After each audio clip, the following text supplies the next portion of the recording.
আল্লাহর হাবিব আখেরি নবীর প্রিয় দৌহিত্র হযরত আলী রাদিয়াল্লাহু তাআলার আদরের দুলাল, জান্নাতের রমণীদের সর্দার, নবী নন্দনী হযরত ফাতেমার নন্দন, আহলে বায়াতের অন্যতম সদস্য, জান্নাতি যুবকদের সর্দার, বিশ্ব মুসলিমের নয়নমণি হযরত হুসাইন রাদিয়াল্লাহু তাআলা আশুরা দিবসের কারবালা প্রান্তে ফোরাত নদীর তীরে ইয়াজিদের বাহিনীর হাতে শাহাদাত বরণ করেন।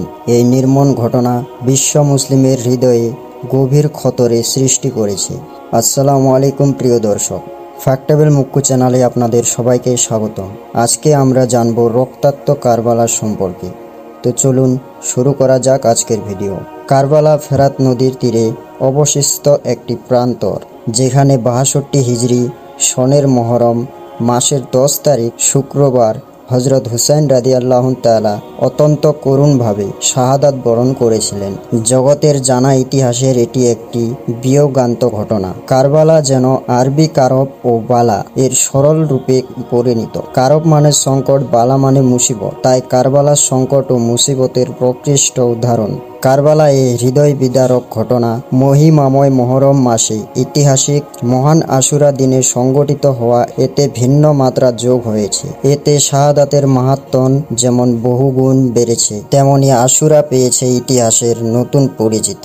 তাই আজ আশুরা ও কারবালা সমর্থক হয়ে দাঁড়িয়েছে। ফোরাত কোফার একটি সুপ্রাচীন নদী। এই নদীর কূলে অবশিষ্ট কারবালার প্রান্ত। হুসাইনি কাফেলা যখন কারবালায় অবস্থান করেছে, তখন তাদের পানির একমাত্র উৎস এই ফোরাত নদী, যা উবাইদুল্লাহ ইবনে জিয়াদের বাহিনী ঘিরে রাখে, অবরুদ্ধ করে রাখে নিরস্তর অসহায় আহলে বায়াতকে। এই নদী থেকে পানি সংগ্রহ করতে গেলে ফুলের মত নিষ্পাপ দুগ্ন পোষ্য শিশু আলী আসগর এক ফোঁটা পানির জন্য সীমার বাহিনীর তীরে আঘাতের সহিত হয়। সেদিন ফোরাত কুলের পানি বলে অবর্ণীয় মাতম উঠেছিল। কুফা ইরাকের একটি বিখ্যাত শহর। পরবর্তীকালে হযরত আলী রাদিয়াল্লাহু তাআলা এর শাসনামলে খেলাফতের রাজধানী। আখেরি নবী হযরত মুহাম্মদ সাল্লাল্লাহু তাআলা আলাইহি ওয়াসাল্লামের সময় মুসলিমের শাসনের মদিনা মুনওয়ারা। নবীজি সাল্লাল্লাহু তাআলা আলাইহি ওয়াসাল্লামের ওফাতের পর প্রথম খলিফা হযরত আবু বকর সিদ্দিক রাদিয়াল্লাহু তাআলা প্রায় ২.৫ বছর খেলাফত পরিচালনা করে ইন্তেকাল করেন। এরপর দ্বিতীয় খলিফা হযরত ওমর ফারুক রাদিয়াল্লাহু তাআলা ১০ বছর খেলাফতের দায়িত্ব পালন করে শহীদ হন। তৃতীয় খলিফা হযরত উসমান গনি রাদিয়াল্লাহু তাআলা ১২ বছর খেলাফতের পরিচালনায় করে শাহাদাত বরণ করেন। এই সময় পর্যন্ত ইসলামের খেলাফতের রাজধানী ছিল মদিনা। চতুর্থ খলিফা হযরত আলী রাদিয়াল্লাহু তাআলা ২ বছরের শাসনমলে বিভিন্ন জটিলতা সৃষ্টি হলে প্রশাসনিক সুবিধা বিবেচনায় তিনি খেলাফতের রাজধানী ইরাকের কুফায় স্থানান্তর করেন। এই সময় কুফা ছিল একটি প্রদেশ এবং কুফার গভর্নর ছিলেন ওবাইদুল্লাহ ইবনে জিয়াদ। এরকম আরো ভালো ভালো ভিডিও পেতে আমাদের চ্যানেলটি সাবস্ক্রাইব করে পাশে থাকা বেল আইকনটি ক্লিক করে দিন।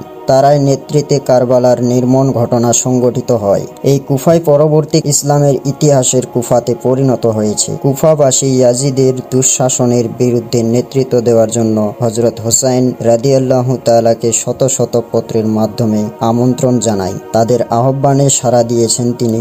সেখানে আগমন করলে তারা তাকে একাকী বিপদের মুখে ফেলে রেখে নিজেরা নীরব ও নিস্তৃত থাকে।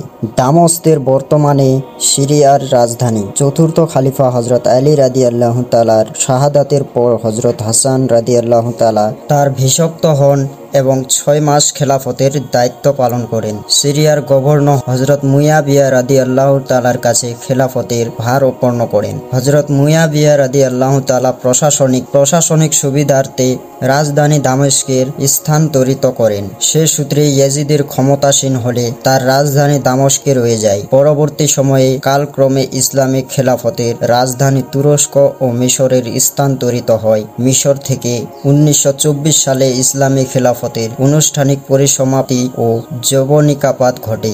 সত্য ও ন্যায়ের উপর প্রতিষ্ঠিত কারবালার প্রান্তের প্রতারিত নির্মম নির্যাতন ও নিপীড়নের শিকার হুসাইনি কাফেলার চিরস্মরণী ও বরণী প্রতিটি মহরম ও প্রতিটি আশুরা আমাদের সত্য ও ন্যায়ের উপর দৃঢ়পথ থাকার মারাত্মক স্মরণ করিয়ে দেয়। জীবনে ব্রত ত্যাগের শিক্ষা আত্মমর্যাদাবোধ জাগ্রত করে, ভয়কে জয় করে নিজের জীবন উৎসর্গ করে পরবর্তী প্রজন্মের জন্য সহজ পথ ও সুন্দর সমাজ বিনির্মাণ করাই কারবালার শিক্ষা। এই ছিল আজকের ভিডিওতে। এরকম আরও ভালো ভালো ভিডিও পেতে আমাদের চ্যানেলটি সাবস্ক্রাইব করে পাশে থাকা বেল আইকনটি ক্লিক করে দিন। কিছু মতামত থাকলে কমেন্টে অবশ্যই জানাবেন।